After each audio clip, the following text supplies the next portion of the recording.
ಎಲ್ರಿಗೂ ನಮಸ್ಕಾರ. ಪ್ರಮದ TV Kannada YouTube ಚಾನಲ್ಗೆ ನಿಮ್ಮೆಲ್ಲರಿಗೂ ಕೂಡ ಸ್ವಾಗತ.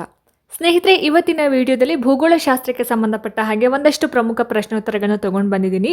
ಸೊ ನಿಮಗೆ ಇದು ಮುಂದೆ ಬರುವಂತಹ TET ಎಕ್ಸಾಮ್ ಆಗಿರ್ಬೋದು, GPSTR ಮತ್ತು HSTR ಪರೀಕ್ಷೆಗಳಿಗೆ ಬಹಳನೇ ಇಂಪಾರ್ಟೆಂಟ್ ಟಾಪಿಕ್ ಆಗಿರೋದ್ರಿಂದ ಇದನ್ನೇ ಎಲ್ಲೂ ಕೂಡ ಸ್ಕಿಪ್ ಮಾಡದೆ ಪೂರ್ತಿಯಾಗಿ ವಿಡಿಯೋನ ನೋಡಿ ಅಂತ ಹೇಳ್ತಾ, ಸೊ ಬನ್ನಿ ವಿಡಿಯೋನ ಶುರು ಮಾಡೋಣ. ಶುರು ಮಾಡೋಕ್ಕಿಂತ ಮುಂಚೆ ಯಾರೆಲ್ಲ ನನ್ನ ಚಾನಲ್ನ ಹೊಸದಾಗಿ ನೋಡ್ತಿದ್ದೀರಾ ಅಥವಾ ಯಾರಿನ್ನೂ ಸಬ್ಸ್ಕ್ರೈಬ್ ಮಾಡದೆ ನೋಡ್ತಿದ್ದೀರಾ, ದಯವಿಟ್ಟು ಸಬ್ಸ್ಕ್ರೈಬ್ ಮಾಡ್ಕೊಂಡು ನೋಡಿ ಅಂತ ಹೇಳ್ತಾ, ಸೊ ಜಾಸ್ತಿ ತಡ ಮಾಡೋದು ಬೇಡ, ಬನ್ನಿ ಆದಷ್ಟು ಬೇಗ ಇವತ್ತಿನ ವಿಡಿಯೋದ ಮೊದಲನೇ ಪ್ರಶ್ನೆ ಏನಿದೆ ಅಂತ ನೋಡ್ಕೊಂಬರೋಣ.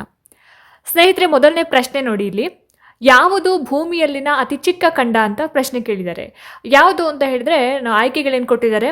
ಆಫ್ರಿಕಾ, ಏಷ್ಯಾ, ಆಸ್ಟ್ರೇಲಿಯಾ, ಯುರೋಪ್ ಅಂತ ಇದೆ. ಯಾವುದು ಹಾಗಾದರೆ ಭೂಮಿಯಲ್ಲಿ ಅತಿ ಚಿಕ್ಕ ಖಂಡ ಅಂತ ಹೇಳಿದ್ರೆ ಆಪ್ಷನ್ ಸಿ ಆಸ್ಟ್ರೇಲಿಯಾ ಅನ್ನೋದು ಸರಿಯಾಗಿರುವಂತಹ ಉತ್ತರ ಆಗಿರುತ್ತೆ. ನೆಕ್ಸ್ಟು ಎರಡನೇ ಪ್ರಶ್ನೆ, ನೊಬೆಲ್ ಪ್ರಶಸ್ತಿಯನ್ನು ಗೆದ್ದ ಮೊದಲ ಮಹಿಳೆ ಯಾರು ಅಂತ ಕೇಳಿದ್ದಾರೆ.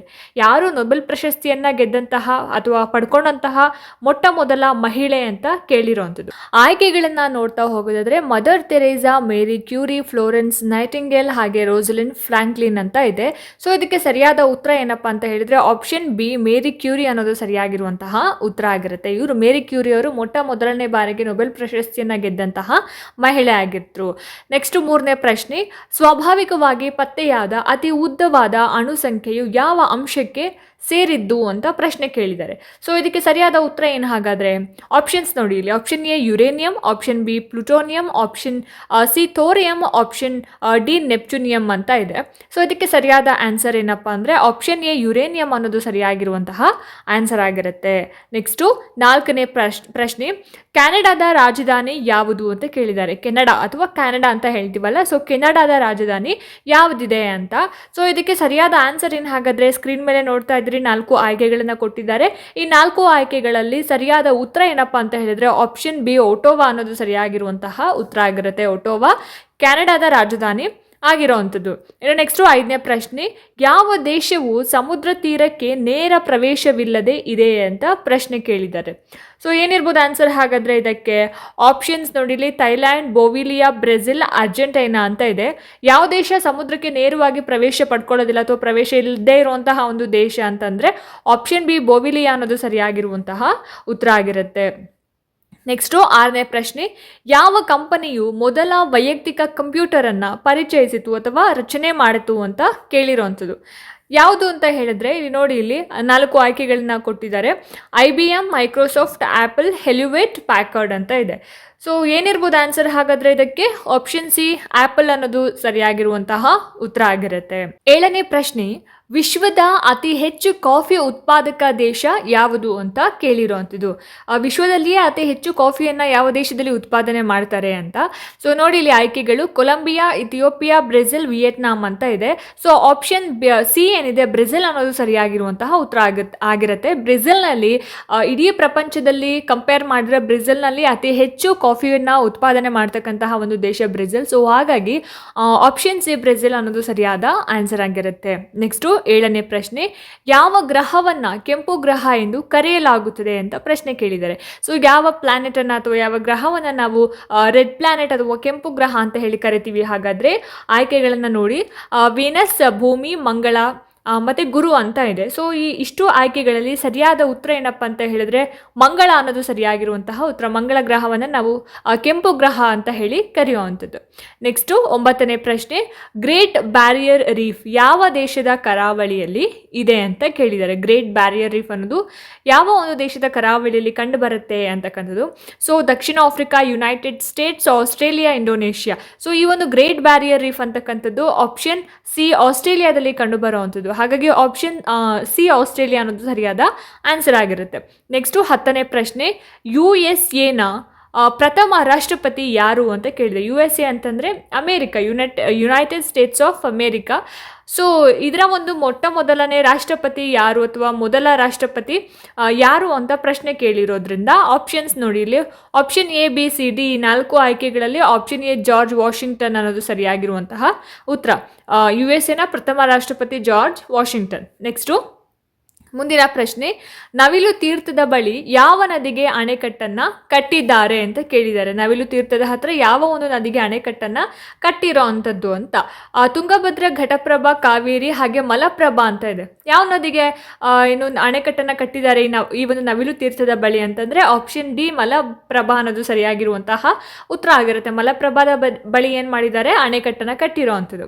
ನೆಕ್ಸ್ಟ್ ಮುಂದಿನ ಪ್ರಶ್ನೆ, ಕರ್ನಾಟಕದಲ್ಲಿ ಅತ್ಯಂತ ಪ್ರಸಿದ್ಧವಾದ ಪಕ್ಷಿಧಾಮ ಶ್ರೀರಂಗಪಟ್ಟಣದ ಬಳಿ ಇದೆ, ಅದು ಯಾವುದು ಅಂತ ಕೇಳಿರೋ ಅಂತಂದರೆ ಕರ್ನಾಟಕದಲ್ಲಿ ಅತ್ಯಂತ ಪ್ರಸಿದ್ಧವಾಗಿರುವಂತಹ ಒಂದು ಪಕ್ಷಿಧಾಮ ಶ್ರೀರಂಗಪಟ್ಟಣದ ಹತ್ರ ಇದೆ. ಆ ಪಕ್ಷಿಧಾಮ ಯಾವುದು ಅಂತ ಕೇಳಿರೋ ಅಂಥದ್ದು. ಗುಡವಿ, ಮಂಡಗದ್ದೆ, ಬೆಳ್ಳೂರು, ರಂಗನತಿಟ್ಟು ಅಂತ ಇದೆ. ಸೊ ಯಾವ್ದು ಹಾಗಾದರೆ ಏನು ಶ್ರೀರಂಗಪಟ್ಟಣ ಬರುವಂಥದ್ದು ಮಂಡ್ಯ ಡಿಸ್ಟ್ರಿಕ್ಕಲ್ಲಿ ಅಲ್ವಾ. ಮಂಡ್ಯ ಡಿಸ್ಟ್ರಿಕ್ಕಲ್ಲಿ ಇರ್ತಕ್ಕಂತಹ ಒಂದು ಪಕ್ಷಿಧಾಮ ಯಾವುದು ಅಂದರೆ ಆಪ್ಷನ್ ಡಿ ರಂಗನತಿಟ್ಟು ಸರಿಯಾದ ಉತ್ತರ ಆಗಿರುತ್ತೆ. ನೆಕ್ಸ್ಟು ಮುಂದಿನ ಪ್ರಶ್ನೆ, ಏಷ್ಯಾದಲ್ಲೇ ಹೆಚ್ಚು ತೊಗರಿ ಬೇಳೆ ಬೆಳೀತಕ್ಕಂತಹ ಕರ್ನಾಟಕದ ಜಿಲ್ಲೆ ಯಾವುದು ಅಂತ. ಅಂದರೆ ಏಷ್ಯಾದಲ್ಲೇ ಅತಿ ಹೆಚ್ಚು ತೊಗರಿ ಬೇಳೆಯನ್ನು ಬೆಳೀತಾ ಇರುವಂತಹ ಒಂದು ಪ್ರಾಂತ್ಯ ಅಥವಾ ಪ್ರದೇಶ ಕರ್ನಾಟಕದಲ್ಲಿದೆ, ಅದು ಯಾವುದು ಅಂತ. ಧಾರವಾಡ, ಕಲಬುರಗಿ, ರಾಯಚೂರು, ಬೀದರ್ ಅಂತ ಇದೆ. ಸೊ ಏನಿರ್ಬೋದು ಆನ್ಸರ್ ಹಾಗಾದರೆ ಇದಕ್ಕೆ? ಆಪ್ಷನ್ 3 ಅಥವಾ ಆಪ್ಷನ್ ಸಿ ರಾಯಚೂರು ಅನ್ನೋದು ಸರಿಯಾಗಿರುವಂತಹ ಆನ್ಸರ್ ಆಗಿರುತ್ತೆ. ಮುಂದಿನ ಪ್ರಶ್ನೆ 14ನೇ ಪ್ರಶ್ನೆ, ರಾಜೀವ್ ಗಾಂಧಿ ರಾಷ್ಟ್ರೀಯ ಉದ್ಯಾನವನ ಎಲ್ಲಿದೆ ಅಂತ ಪ್ರಶ್ನೆ ಕೇಳಿದ್ದಾರೆ. ರಾಜೀವ್ ಗಾಂಧಿ ರಾಷ್ಟ್ರೀಯ ಉದ್ಯಾನವನ ಎಲ್ಲಿ ಬರುತ್ತೆ ಹಾಗಾದರೆ? ನೋಡಿ, ಚಿಕ್ಕಮಗಳೂರು, ಚಾಮರಾಜನಗರ ಜಿಲ್ಲೆ, ಹಾಸನ ಜಿಲ್ಲೆ, ಕೊಡಗು ಜಿಲ್ಲೆಯ ನಾಗರಹೊಳೆ ಅಂತ. So Rajiv Gandhi national park ಇರುವಂಥದ್ದು ಕೊಡಗು ಜಿಲ್ಲೆಯ ನಾಗರಹೊಳೆ, ಇದು ಸರಿಯಾಗಿರುವಂತಹ ಆನ್ಸರ್ ಆಗಿರುತ್ತೆ. ಮುಂದಿನ ಪ್ರಶ್ನೆ 15ನೇ ಪ್ರಶ್ನೆ, ಕರ್ನಾಟಕದ ಅತ್ಯಂತ ಉದ್ದವಾದ ಹಾಗೂ ಕನ್ನಡ ನಾಡಿನ ಗಂಗಾ ನದಿ ಎಂದು ಹೆಸರಾಗಿರುವಂತಹ ಒಂದು ನದಿ ಯಾವುದು ಅಂತ ಕೇಳಿರುವಂಥದ್ದು. ಕರ್ನಾಟಕ ನಾಡಿನ ಗಂಗಾ ನದಿ ಅಂತ ಹೇಳಿ ಹೆಸರುವಾಸಿಯಾಗಿರುವಂತಹ ಅಥವಾ ಪ್ರಸಿದ್ಧಿಯನ್ನು ಪಡ್ಕೊಂಡಿರುವಂತಹ ನದಿ ಯಾವುದು ಅಂತ. ಆಪ್ಷನ್ಸ್ ನೋಡಿ, ಕಾವೇರಿ ನದಿ, ನೇತ್ರಾವತಿ ನದಿ, ಕೃಷ್ಣಾ ನದಿ ಹಾಗೆ ತುಂಗಭದ್ರಾ ನದಿ ಅಂತ ಇದೆ. ಏನಿರ್ಬೋದು ಹಾಗಾದರೆ ಕರ್ನಾಟಕದ ಗಂಗಾ ನದಿ ಅಂತ ಯಾವುದನ್ನು ಕರಿತೀವಿ? ಆಪ್ಷನ್ ಎ ಕಾವೇರಿ ನದಿ ಸರಿಯಾಗಿರುವಂತಹ ಆನ್ಸರ್ ಆಗಿರುತ್ತೆ. 16ನೇ ಪ್ರಶ್ನೆ, ಮುಂದಿನ ಪ್ರಶ್ನೆ, ಕರ್ನಾಟಕದ ಅತಿ ದೊಡ್ಡ ಆಲದ ಮರ ಎಲ್ಲಿದೆ ಅಂತ ಕೇಳಿದ್ದಾರೆ. ಕರ್ನಾಟಕದಲ್ಲಿ ಬಹಳ ಬೃಹದಾಕಾರವಾಗಿ ಬೆಳೆದಿರುವಂತಹ ಅತಿ ದೊಡ್ಡದಾಗಿರುವಂತಹ ಒಂದು ಆಲದ ಮರ ಇದೆ. ಆ ಒಂದು ಆಲದ ಮರ ಕರ್ನಾಟಕದ ಯಾವ ಜಿಲ್ಲೆನಲ್ಲಿ ಇದೆ ಅಂತ ಕೇಳಿರುವಂಥದ್ದು. ಆಪ್ಷನ್ಸ್ ನೋಡಿ, ಮೈಸೂರು, ತುಮಕೂರು, ಕೋಲಾರ, ಬೆಂಗಳೂರು ಸಮೀಪ ರಾಮೋಹಳ್ಳಿ ಅಂತ ಇದೆ. ಸೊ ಇದಕ್ಕೆ ಸರಿಯಾದ ಉತ್ತರ ಏನು ಹಾಗಾದರೆ? ಆಪ್ಷನ್ ಡಿ ಬೆಂಗಳೂರು ಸಮೀಪ ರಾಮೋಹಳ್ಳಿ ಅನ್ನೋದು ಸರಿಯಾಗಿರುವಂತಹ ಆನ್ಸರ್ ಆಗಿರುತ್ತೆ.